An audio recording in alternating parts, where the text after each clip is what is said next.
हाँ जी, last class में हमने प्री कंस्ट्रक्शन पीरियड से रिलेटेड क्वेश्चन और आज भी वही करेंगे हम।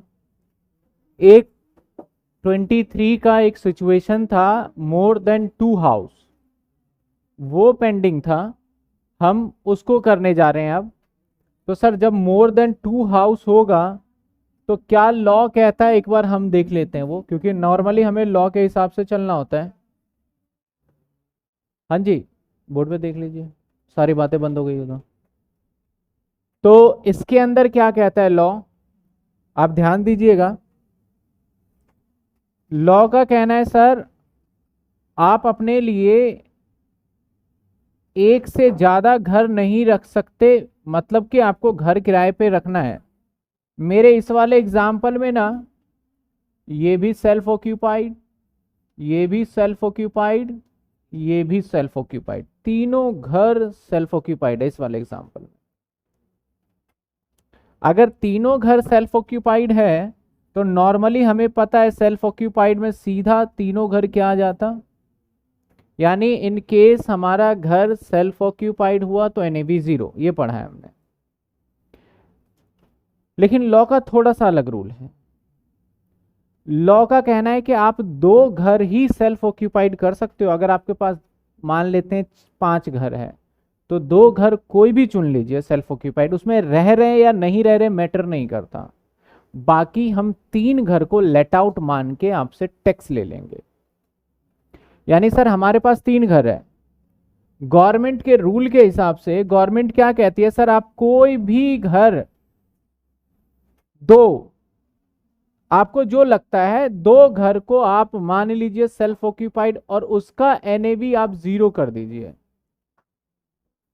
और जो घर आपका सेल्फ ऑक्यूपाइड नहीं है, मतलब के H1 H2 और H3, H1 H2 H3, यानी कोई भी 2 घर आपको सेल्फ ऑक्यूपाइड मानना है, तो एक सब्जेक्ट होता है आपका पर्सनल टैक्स प्लानिंग। अगर हाउस प्रॉपर्टी में क्वेश्चन पूछा जाएगा ना तो वो यहां से पूछा जाता है। इसके अंदर एग्जामिनर को बताना हमें यह है कि कौन से 2 घर को सेल्फ ऑक्यूपाइड मानना चाहिए। तो टैक्स प्लानिंग के हिसाब से क्या कहता है कि आप जहां सबसे कम टैक्स आएगा उसको हम क्या करेंगे, वो कॉम्बिनेशन मानेंगे। यानी हमें यहां हर लेवल पे चेक करना होगा सर। पहले हम इस 2 घर को सेल्फ ऑक्यूपाइड, इसको लेट आउट मान लेंगे। यानी मैं अगर चेक करूं तो एक सिचुएशन नंबर 1 बनेगा। सर सिचुएशन नंबर 1 क्या बनेगा सर, कि मैं H1 प्लस H2 दोनों को SO मान लूं और प्लस H3 को मैं मान लूं लेट आउट। सिचुएशन नंबर 2 क्या बनेगा, H1 और H3 दोनों को SO मान लूं और प्लस H2 को क्या मानूं, H1 को क्या मान लूं मैं, लेट आउट मान लूं। यानी एक तरीके से हमें ट्रायल एरर करके देखना होगा। तीसरा सिचुएशन क्या बनेगा सर, H1 और H3 को सेल्फ ऑक्यूपाइड मान लूं और प्लस H2 को क्या मान लूं, जहां पे सबसे मिनिमम इनकम आ रहा होगा ना, जहां पे सबसे मिनिमम इनकम, उसको बोलेंगे ये सिचुएशन फॉलो करेंगे, उसके अकॉर्डिंग रहेगा सारा। अब हमें इस केस के अंदर सर सबको करके देखना होगा। इसी तरीके से H1 को H2 को सेल्फ ऑक्यूपाइड यानी NAV 0 0 और H3 को करेंगे, तो इस हिसाब से सारे कॉम्बिनेशन करके देखने होंगे। तो इसका करने का तरीका क्या है, यानी सर यहां पे क्या कहता है, व्हेन मोर देन 2 हाउस होगा तो कोई भी 2 हाउस, एनी 2 हाउस आप क्या कर सकते हो, सेल्फ ऑक्यूपाइड मान सकते हो, सेल्फ ऑक्यूपाइड आप मान सकते हो। यानी बचे हुए घर को आपको लेट आउट मानना होगा। लेकिन मान लेते हैं 3 घर है, मैं इसके अंदर रह रहा हूं, यहां नहीं रह रहा, यहां, तो गवर्नमेंट बोलती है रहने वहने से हमें मतलब नहीं है, आप अपने टैक्स प्लानिंग करवा लीजिए जैसे लगता है वैसे। अगर आपको समझ में नहीं आ रहा तो हम अपने हिसाब से कैलकुलेट करके बता देंगे। तो ऐसे सिचुएशन में हमें सबसे पहले क्या करना चाहिए, सबसे पहले हम एक बार तीनों घर को लेट आउट मान लेंगे। फिर ये वाले रूल को एक एक करके कर लेंगे हम। तीनों घर को क्या मान ले हम, लेट आउट। ऐसे सिचुएशन में तीनों घर को लेट आउट। अगर मैं तीनों घर को लेट आउट मान लूंगा तो सेल्फ ऑक्यूपाइड में तो कोई झंझट नहीं है। एक बार तीनों घर को लेट आउट मानो और एक बार तीनों घर को सेल्फ ऑक्यूपाइड। या तो फिर मैं केस ही अलग अलग कर देता हूं, कोई बात नहीं, थोड़ा लेंदी हो जाएगा लेकिन कोई बात नहीं। मैंने एक सिचुएशन बनाया सर, H1 H2 और H3, इन दोनों को मैंने माना है सेल्फ ऑक्यूपाइड, इसको लेट आउट मान लिया, ठीक है। और ये है हमारा सिचुएशन नंबर 1 यानी केस नंबर 1। सर यहां पे क्या होने वाला है, सबसे पहले अब तीनों घर इसमें से ये वाला MB, सर MB 1 लाख और 2 लाख और 3 lakh. FR sir 2 lakh 3 lakh 4 lakh. SR sir यहां है ही नहीं, यहां 2 लाख और यहां 3.5 लाख। मैं अपने वाले एग्जाम्पल से लेके चल रहा हूं। अब यहां पे एक्सपेक्टेड रेंट होगा, sir expected H1 self occupied है तो 0, H2 भी सेल्फ ऑक्यूपाइड है तो 0। यहां पे क्या होगा, इन दोनों में से हायर देन लोअर, तो क्या आ जाएगा, यानी आपका GAV जो है ये 0, ये 0, ये 3 पॉइंट, इसमें से माइनस क्या करेंगे MT। तो MT यहां पे क्या माइनस हो नहीं सकता, 0 है, यहां पे भी नहीं हो सकता, दूसरे वाले में माइनस किया जा सकता है, दैट इज 15,000, जो कि है हमारा 15,000 रुपए, यहां 15,000।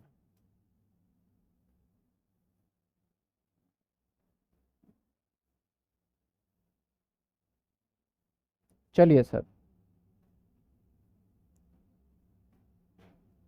अगर हम देखें तो NAV आ गया 0,0,315, माइनस करेंगे, अच्छा 335 छुट्टी आज की, 335 माइनस करेंगे हम 24A। बताइए 24A किसका था, याद है कुछ, वो 30% स्टैंडर्ड, तो यहां तो मिलेगा नहीं, यहां मिलेगा नहीं, यहां मिलेगा। बताइए क्या आ रहा है 30%, 1 लाख। सर मेरे पास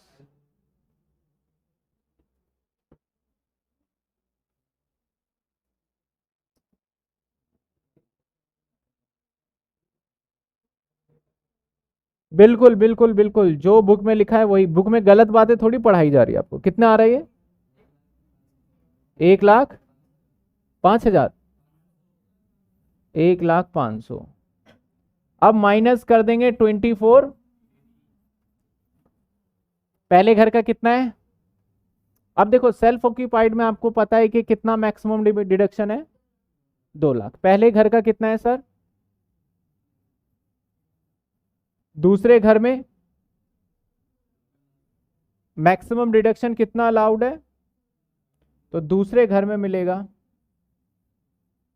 और तीसरे घर में कोई लिमिट है क्या,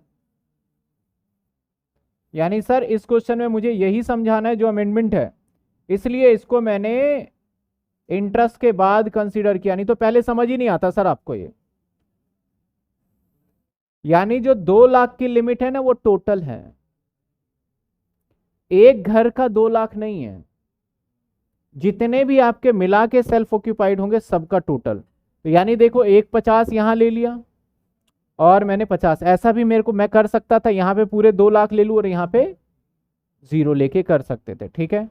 तो यहां पे इनकम आ गया माइनस का 1.5 लाख, यहां इनकम आ गया माइनस का 50,000, और यहां बताइए क्या आया, 199,500।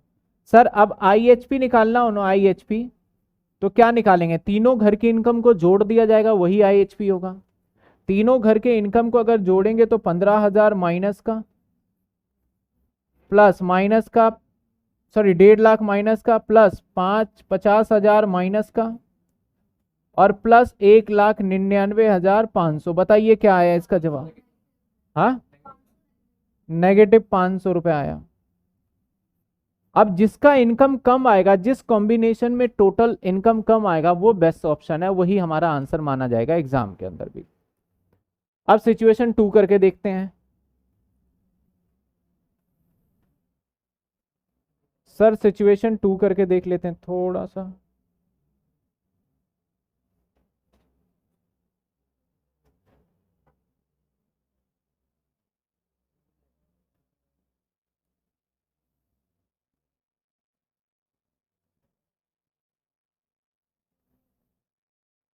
सिचुएशन 2 में जो कह रहा था, फिर सिचुएशन 3 देख लेंगे।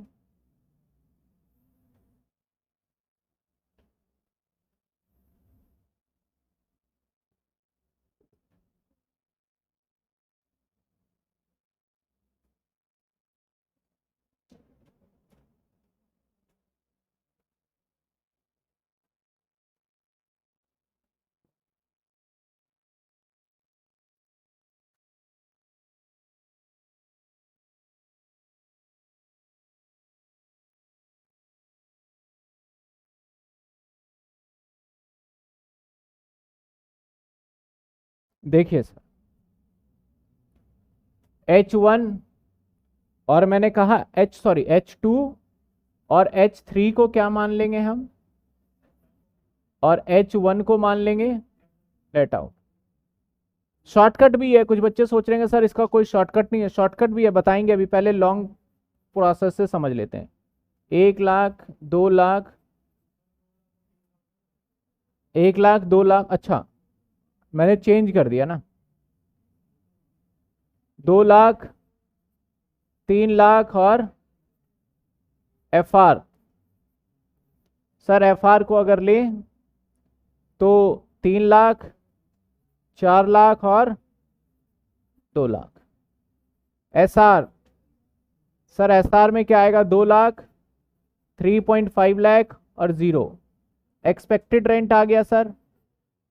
सर एक्सपेक्टेड रेंट क्या आया, क्योंकि ये सेल्फ ऑक्यूपाइड है तो ये 0, ये भी सेल्फ ऑक्यूपाइड है 0, यहां पे आ गया हमारा, तो यही GAV कंसीडर किया जाएगा। और माइनस MT करें तो जिसको लेट आउट वहां तो अलाउड है सर, तो MT में यहाँ पे 0 और यहाँ भी 0, और यहाँ पे पहले वाले घर का MT कितना था हमारा, तो यहाँ 5,000 रुपये अलाउड हो जाएगा। सर ये निकल के आ गया NAV, दैट इज क्या है हमारा NAV, यहाँ पे 0, यहाँ पे 0 और यहाँ पे 2 लाख में से 1,95,000। सर माइनस कर दो 24A, तो 24A में हाउस नंबर 2 पे इंटरेस्ट कितना है, तो चलिए सर 2 लाख पूरा ही ले लेते हैं। अब यहां मिलेगा क्या, हाउस नंबर 2 का 2 लाख कंसीडर कर लिया, मुझे जवाब दीजिए कमेंट में, क्या तीसरे घर में जो तीसरे घर के अंदर हमने 35,000 रुपए का इंटरेस्ट पेड कर रखा है, उस इंटरेस्ट को क्या यहां लेंगे या नहीं लेंगे? जवाब दीजिए। नहीं मिलेगा, क्योंकि ओवरऑल आपका लिमिट है 2 लाख रुपए, ओवरऑल लिमिट है आपकी 2 लाख रुपए। इसके अंदर आ जाएगा सर, इसमें कितना लिमिट मिलेगा, लेट आउट में तो अनलिमिटेड, तो पूरे 1.5 लाख। अच्छा A में लिख दिया, कोई बात नहीं। यहां 0, 0, 195 का निकाल लीजिए। देखिए जिसके डाउट है हैंड रेज का, सभी का डाउट लिया जाएगा, लेकिन क्लास के एंड में, क्योंकि अभी डाउट के लायक कुछ हो ही नहीं रहा। इंटरेस्ट फिर से बता दो, लास्ट क्लास देखनी होगी, जो बच्चे लास्ट क्लास नहीं देख के आए उसे इंटरेस्ट का कुछ भी समझ में नहीं आएगा। और 0, और ये क्या आ गया, और यहां पे आएगा सर हाउस नंबर 1 का 1.5 लाख।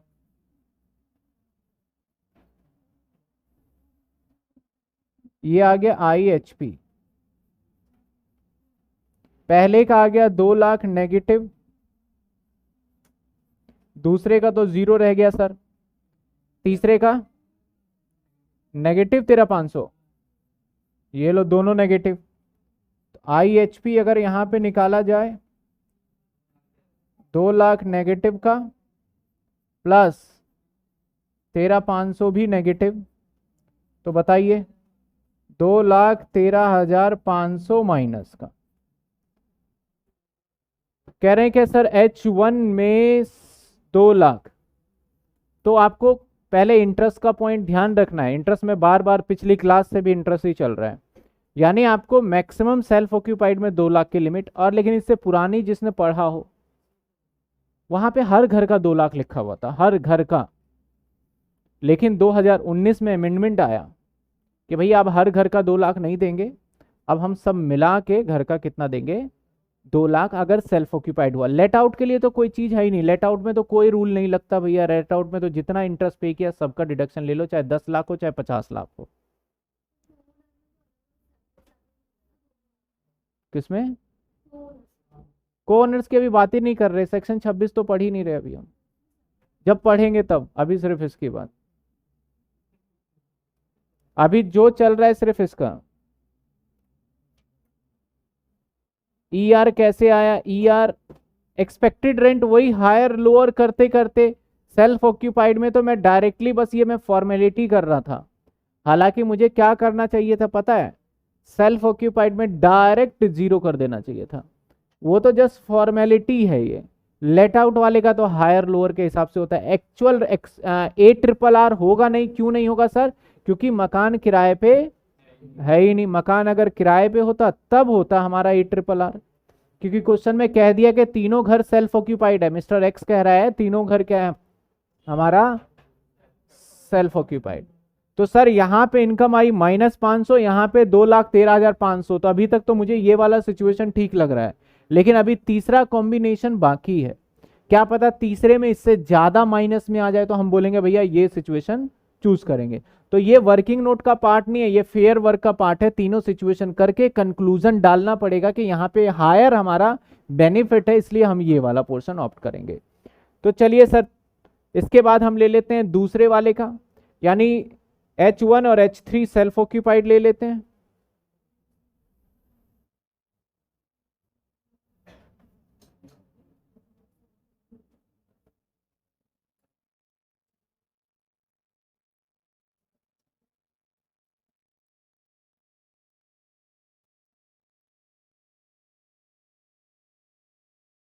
सेक्शन 22 से 27 तक पढ़ना था, जिसमें से 22, 23, 24, 27 हो चुका है, 25 और 26 एक ही दिन में निपट जाएगा।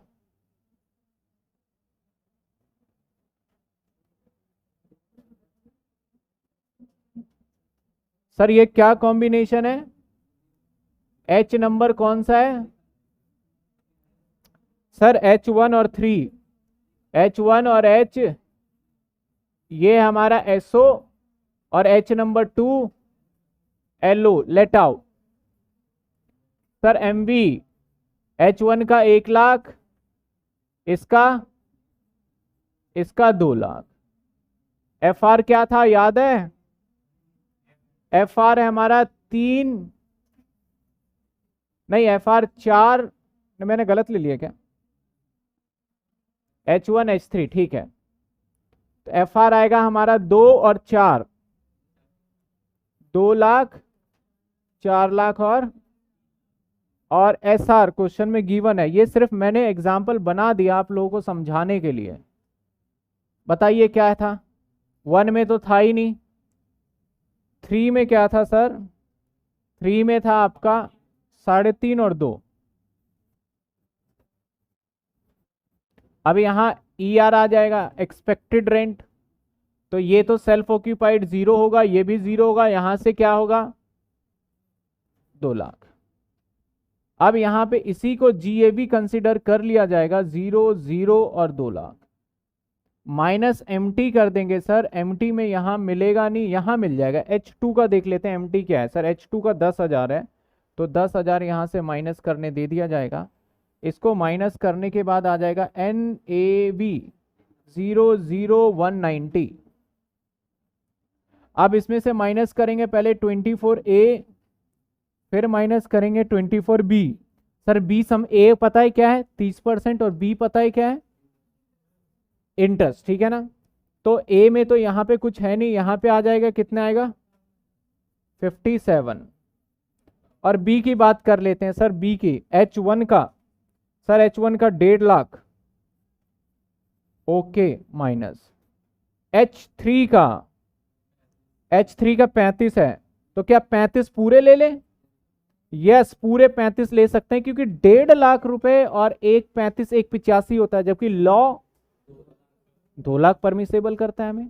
तो सर हमने इसको दोनों को ले लिया, इसमें और लिया जा सकता था लेकिन है ही नहीं हमारे पास। H2 का क्या था हमारा 2 लाख, तो यहां पे तो सर कोई लिमिट ही नहीं है। चलिए सर अब देखते हैं तीनों में क्या बनता है। इनकम फ्रॉम हाउस प्रॉपर्टी, ये तो माइनस का 1.5 लाख,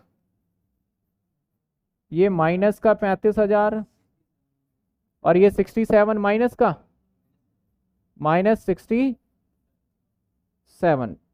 सही से देख लिया ना, ठीक है, सब माइनस में, यानी IHP क्या बन गया आपका 2 लाख, सबको जोड़ने 2,52,000 माइनस का। तो सर जो सबसे कम इनकम है, देखिए एक है ये माइनस का 2,52, एक है माइनस का 2,13 और एक है माइनस का 500, सबसे कम इनकम कौन सी है? यानी हमारा ये वाला सिचुएशन क्या रहेगा, नहीं कौन सा वाला जो लास्ट वाला लिखा हमने, तीसरे वाला। अब सर तीसरे वाला ज्यादा क्यों आया, इसको पता करने का देखो क्या तरीका होगा। सबसे महंगे घर जो है वो सेल्फ ऑक्यूपाइड मान लो। अब देखो इसमें से सबसे महंगा घर ये है एक, इसके बाद कौन सा महंगा घर है H2 है, तो H2 और H3, लेकिन यहां पे इस इंटरेस्ट का भी फैक्टर आ जाता है। तो वैसे हालांकि अगर इंटरेस्ट नहीं होता तो मैं H2 और H3 को SO मानता और ये वाला कॉम्बिनेशन बढ़िया बन जाता, लेकिन क्योंकि इंटरेस्ट है तो इंटरेस्ट के केस में क्या हो गया, हमारा सिनेरियो चेंज हो गया, हमें तीनों करके देखना होगा। मैं अगेन कह रहा हूं हमारे सवाल 2021 में भी आया था, 2020 में भी आया था सेम सवाल, बस इसमें कुछ और पार्ट जोड़ दिए गए थे इंटरेस्ट वगैरह का कैलकुलेशन करके, आंसर ऐसे ही देना था। आप पेपर में देख सकते हो इसी तरीके से आया हुआ है। पर्सनल टैक्स प्लानिंग में भी अगर हाउस प्रॉपर्टी में से कुछ पूछा जाता है तो यही पूछा जाता है, कॉम्बिनेशन बना के बताइए टैक्स प्लानिंग के पर्पज से क्या किया जाए। तो सर टैक्स प्लानिंग के पर्पज से हमें H1 और H3 को सेल्फ ऑक्यूपाइड मान लेना चाहिए और H2 को लेट आउट मान लेना चाहिए, क्योंकि यहाँ हमारा जो इनकम है वो सबसे लोअर है। इनकम क्या है इस सिचुएशन में सबसे, तो मुझे इसको समझाने का क्या पर्पज था, आप भी समझोगे थोड़ा, कि मैं पहले ये वाली बातें, इंटरेस्ट वाली बातें अगर मैं उस दिन करवाता ना जिस दिन मैं सिचुएशन करा रहा था, तो शायद समझाना मुश्किल था, क्योंकि उस टाइम आप बोलते सर ये इंटरेस्ट है क्या, 24B क्या है। लेकिन आज आपको पता है कि इंटरेस्ट का क्या मीनिंग है, प्री कंस्ट्रक्शन बहुत सारी चीजें कर ली है। लेकिन हाँ यही अगर न्यू रिज्यूम ऑप्ट करते अगर हम, तो वहां 24B तो हमारा अलाउड, तो वहां पे कुछ और सिनेरियो होता। सवाल ऐसा आ सकता है न्यू और ओल्ड रिज्यूम में से बेहतर कौन सा है ये बताइए कहां पे। तो सर अगर मैं अब न्यू रिज्यूम ऑप्ट करता हूं इसके अंदर, तो सारा 24B कैंसिल, सारा 24B कैंसिल, तो फिर देखेंगे सबसे कम इनकम कौन सा है, वहां पे हम देखेंगे भैया ये हमारे बेटर है और ये हमारे लिए बेकार है। समझ में आई बात आपको? तो ये सवाल आप न्यू रिज्यूम से खुद करके दिखाएंगे, ये होमवर्क मान लीजिए आप, न्यू टैक्स रेट से खुद करेंगे। अब बताइए यहां तक कोई सवाल में डाउट नहीं है तो हम कुछ एग्जाम के क्वेश्चन उठा के करते हैं।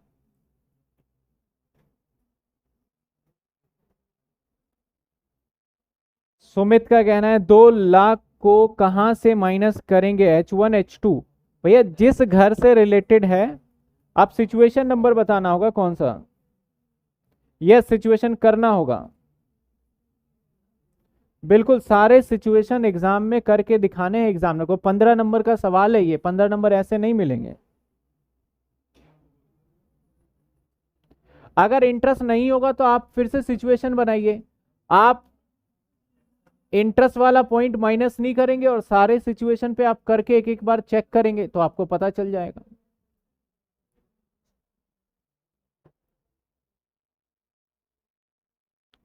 शॉर्टकट पूछ रहे हैं, शॉर्टकट में क्या है, एक बार मैं सबको मान लेता लेट आउट, तो लेट आउट वाली टेंशन खत्म।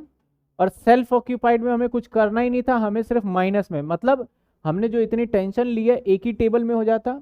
अब इसका सेल्फ ऑक्यूपाइड में इनकम -1.5 लाख, इसका सेल्फ ऑक्यूपाइड में इनकम -2 लाख, इसका सेल्फ ऑक्यूपाइड में इनकम -15,000। तो सेल्फ ऑक्यूपाइड में हमें टेबल बना के कैलकुलेशन नहीं करना था, यानी एक टेबल बनाते, सबका लेट आउट निकल जाता, सिचुएशन 1 और 2 का हमें पता ही था क्या लेना है, 3 का, तो वहां थोड़ा आसान बन जाएगा। अभी आगे क्वेश्चन आएंगे, जब आएगा क्वेश्चन तो करके बताएंगे। और ये रूल अगर आपके पास 2 ही घर होता तो दोनों का 0-0 मानो भैया, साफ खत्म कहानी, ज्यादा टेंशन मत लो।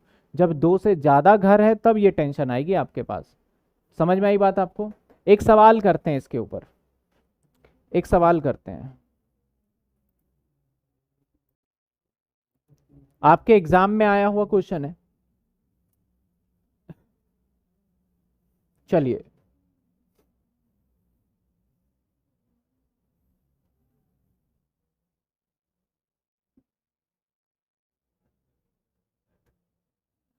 पहले सवाल पढ़ लेते हैं फिर कर लेते हैं।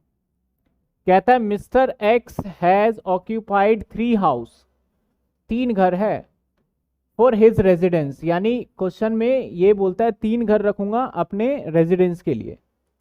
कहता है for the purpose of 2 house given below, 2 घर तो दिया जा रहा है। Financial detail 3rd house not available, sir तीसरे घर का हमें अवेलेबल नहीं है, यानी तीसरे घर का क्या है नहीं है पता, हमें कुछ भी नहीं पता, यानी इसके पास 3 घर है और तीनों घर को ये सेल्फ ऑक्यूपाइड ले रहा है। यानी हम हाउस नंबर जिसका पता नहीं है ना उसको हम 0 मान लेंगे, सब कुछ ही 0 मान लेंगे, जब कुछ नहीं पता तो 0 मान लिया जाएगा। आगे कहता है सर इसका स्टैंडर्ड रेंट दे रहे हैं, म्युनिसिपल वैल्यूएशन दे रहे हैं, फेयर रेंट दे रहे हैं, म्युनिसिपल पेड दे रहे हैं, इंश्योरेंस प्रीमियम पेड दे रहे हैं, यानी जो जानकारी चाहिए वो गिवन है। और हम साथ के साथ बता रहे हैं बोरोइंग 60,000 रुपए का उधार पैसा लिया है per annum construction of house number, और डेट ऑफ बोरोइंग 17 का था, डेट ऑफ रीपेमेंट लोन 30 जून का था। House first is constructed by mister x with the own fund, इसने अपना पहला घर तो खुद ही बनाया है, दूसरा घर लोन पे लेके। कंस्ट्रक्शन बोथ हाउस कंप्लीटेड सितंबर 2018, और 2018 में घर भी बन चुका है। सर 3 घर फिर से हो गए, कैसे करेंगे इसका सॉल्यूशन? बाकी एग्जामिनर ने सिर्फ आपको कंफ्यूज किया, इसके अंदर क्या कंफ्यूज किया सर, तीसरे घर का डिटेल दे देते तो आसानी हो जाती ज्यादा।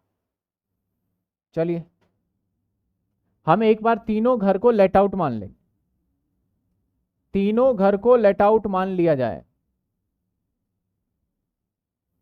अब सबसे बड़ा सवाल यहां पे यही है, सर एक घर का तो जिसका डिटेल है वो तो मान लेंगे, तीसरे का पता नहीं तो लेट आउट में भी 0 मान के खत्म करेंगे। जब डिटेल ही नहीं दिया एग्जामिनर ने तो एग्जामिनर की गलती है भाई।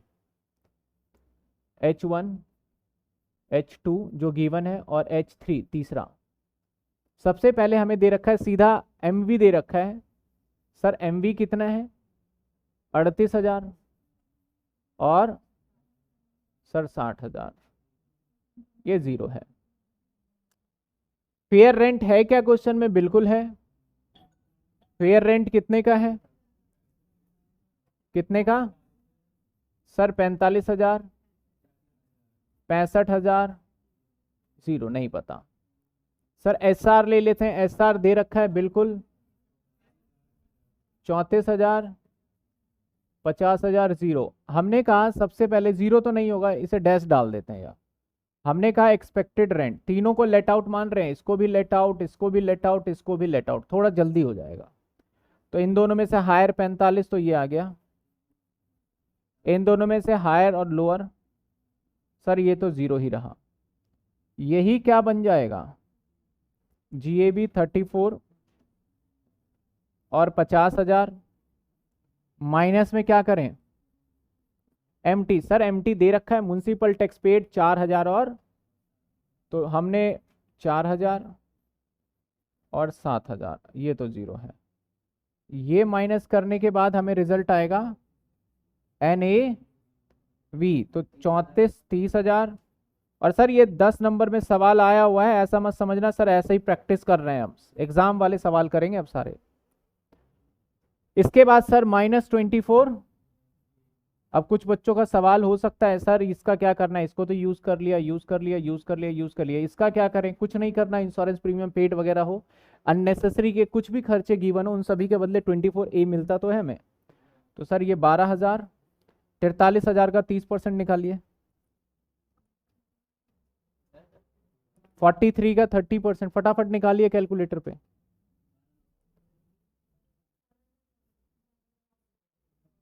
बारह हजार, ये क्या,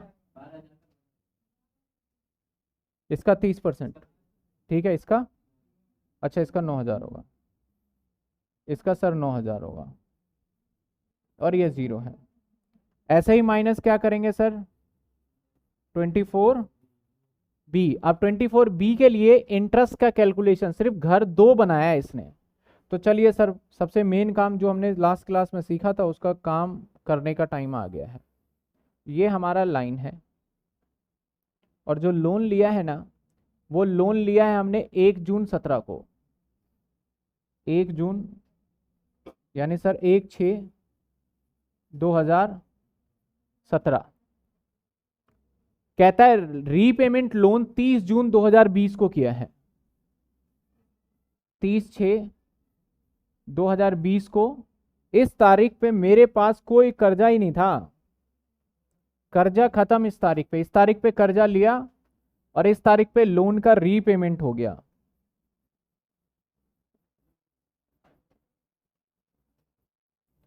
अब घर कहता है दोनों घर बन के तैयार हुआ सितंबर 18 में, यानी सितंबर 18 की बात करें तो ये वाला साल खत्म हो जाएगा हमारा 31/3/18 में, ये वाला साल खत्म हो गया यहाँ पे 31/3/18 में।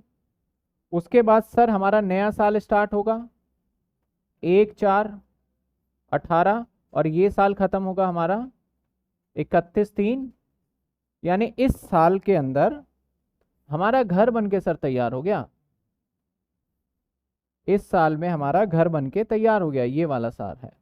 तो इस साल में तो मैंने जब इनकम टैक्स रिटर्न फाइल किया होगा उसका बेनिफिट तो ले चुका हूंगा मैं, क्योंकि उस साल मैंने ऐसे थोड़ी बोला होगा कि मेरा घर, भले ही बोला गया क्वेश्चन में कि 30 सितंबर यानी कहीं बीच में बना है, सर कहीं भी बना हो, रिटर्न जब आपने फाइल किया होगा तो इस साल का बेनिफिट ले लिया होगा।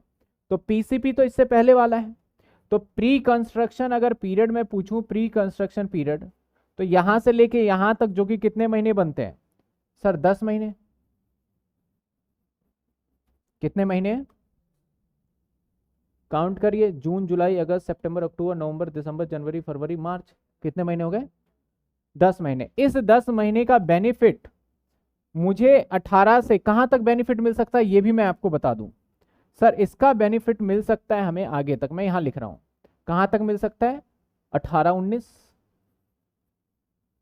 19-20, 20-21, 21-22 और 22। इवन दो मेरे पास इंटरेस्ट जो है रीपेमेंट लोन का 20 में हो गया, लेकिन फिर भी हम 20, 21 और 21-22 के अंदर जो 5 साल है वहां पे 5% लेंगे। डेट वगैरह देख लेना, वो गलत लिख दिया मैंने, 20, 19-20 के 20, 21 और 21-22 और 22-23, ठीक है। तो सर पीसीपी का ब्याज अगर निकालना हो तो कैसे निकालेंगे सर, 60,000 गुना में 8/100, और कितने महीने के लिए, 10/12, और कितने महीने जाएगा, 5। सर क्या आता है इसका रिजल्ट, कितने सर, ये 800 आ गया प्री कंस्ट्रक्शन पीरियड। हमें सवाल सॉल्व करके दिखाना है असेसमेंट ईयर 21-22। देखो असेसमेंट ईयर 21-22 का मतलब होता है कि आपको 1/3 या 1/4/2021-22 है, तो 20 से लेके 31/3/2021 तक, यानी 20 और 21 का बनाना है, और हमने लोन का रीपेमेंट 20 में ही कर दिया है। इसका मतलब अगर मैं करंट ईयर का, जिस साल का मैं लोन बना रहा हूं इंटरेस्ट, वो ये वाला साल है मान लो, और लोन इस डेट पे, क्या मुझे बताइए 1/4 पे मेरे पास 2019 में मेरे पास लोन, 1/4/2020 में मेरे पास लोन है या नहीं है, मुझे बता दीजिए। है लोन, लेकिन क्वेश्चन ने साफ साफ कहा है कि हमने इसका रीपेड कब कर दिया, कब कर दिया, 30/6/2000। क्या इस डेट के बाद मेरे पास लोन है? तो करंट ईयर में मैं सिर्फ यहां से यहां तक का ब्याज ही निकालूंगा, और यहां से यहां तक का ब्याज कितने महीने हो जाता है, अप्रैल मई और जून, पूरा 3 महीने। तो 3 महीने का ब्याज निकलेगा सर किस पे, 60,000 पे, इंटू में 3/12 इंटू 8 बताइए क्या आता है, कितने सर, ये आ गया 1200। तो यहां पे 24B जो मिलेगा डिडक्शन के लिए,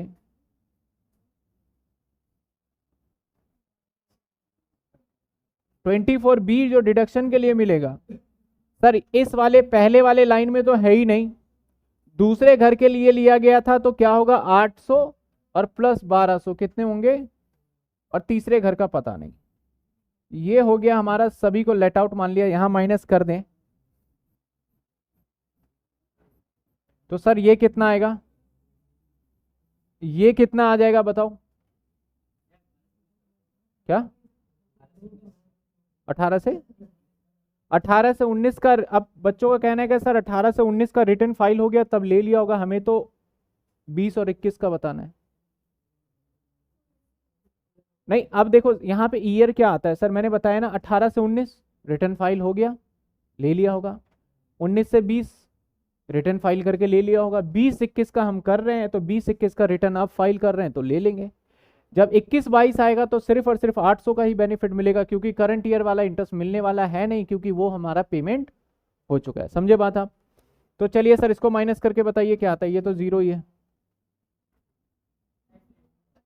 क्या है 28,100, पॉजिटिव पॉजिटिव दोनों आ गया। अब सवाल है कि एक बार हम तीनों को अगर सेल्फ ऑक्यूपाइड माने, चलिए मैं थोड़ा यहीं करके दिखाता हूं।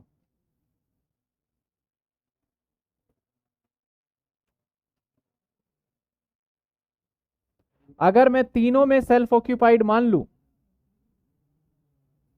इन केस तीनों घर सेल्फ ऑक्यूपाइड हो, तो सर H1 की इनकम पता है कितनी आएगी, 0। सर H2 की इनकम कितनी आएगी सर, 2000 माइनस का, और H3 का इनकम क्या आएगा, 0। पहले तो ये आप एग्री करते हैं या नहीं करते, सेल्फ ऑक्यूपाइड डायरेक्ट निकाल लिया मैंने, तीनों घर को सेल्फ ऑक्यूपाइड, यही कह रहा था, थोड़ा सा इजी प्रोसेस हो जाता है कि हम पहले पूरा लिख लें, भैया पूरा लेट आउट मान लिया, फिर सेल्फ ऑक्यूपाइड, उसके बाद क्या करना है, सबके इनकम जोड़ जोड़ के कॉम्बिनेशन में बताना है, हमें ज्यादा लाइनें खींचनी नहीं पड़ेगा। अब हमें क्या करना है सर, एक बार इन दोनों को सेल्फ ऑक्यूपाइड, इसको लेट आउट, एक बार इन दोनों को सेल्फ ऑक्यूपाइड, इसको लेट आउट, एक बार इन दोनों को सेल्फ ऑक्यूपाइड, इसको लेट आउट, जो कॉम्बिनेशन पहले बनाया था वो बनाएंगे।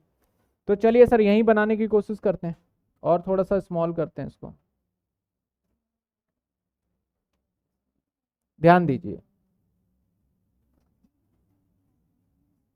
ये तो हो गया ये, when all house